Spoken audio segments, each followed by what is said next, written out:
Bismillah, alhamdulillah, wassalatu wassalamu ala rasulillahi amma ba'd. Kita lanjutkan bedah buku Salat sesuai tuntunan Nabi Sallallahu Alaihi Wasallam.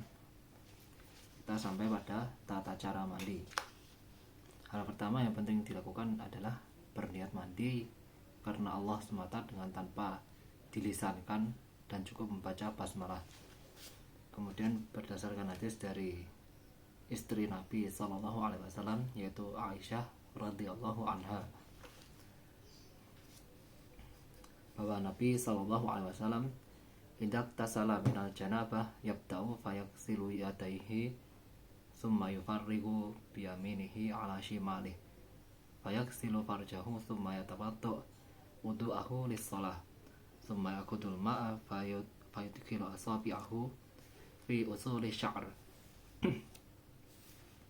hatta idza ra'a an qadistabara hafana ala ra'sihi talasa hafanat summa afada ala sa'iri jasadihi summa ghasala rijlaihi.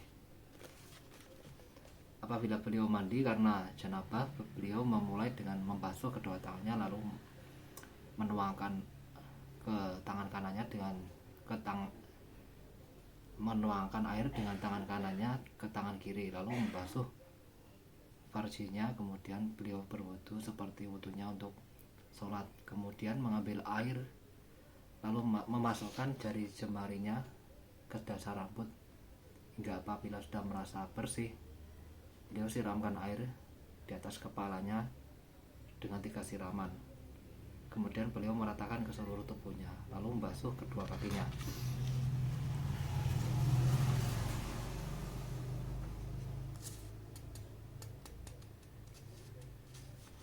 Dengan demikian, tata cara mandi secara runtut menurut sunnah adalah mencuci kedua tangan. Mencuci kedua tangan dulu,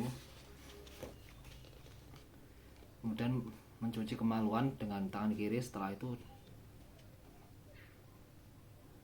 dituntunkan pula menurut riwayat lain mencuci tangan kiri dengan tanah, jadi menggosok-gosokkan tangan ke tanah atau ke dinding, atau cukup digantikan dengan sabun mandi. Nah, cukup digantikan dengan sabun mandi ini adalah tambahan dari penulis. Kemudian berwudu seperti wudunya sholat, menyiramkan air ke kepala secara merata atau yang disebut dengan keramas, sambil menguceknya ke dasar kulit kepala.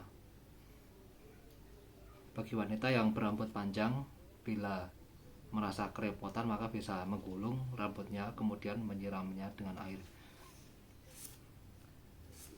Kemudian menyiramkan air ke seluruh badan sampai rata, yang dimulai dari kanan kemudian kiri. Dan kemudian mengakhiri mandinya dengan mencuci kaki.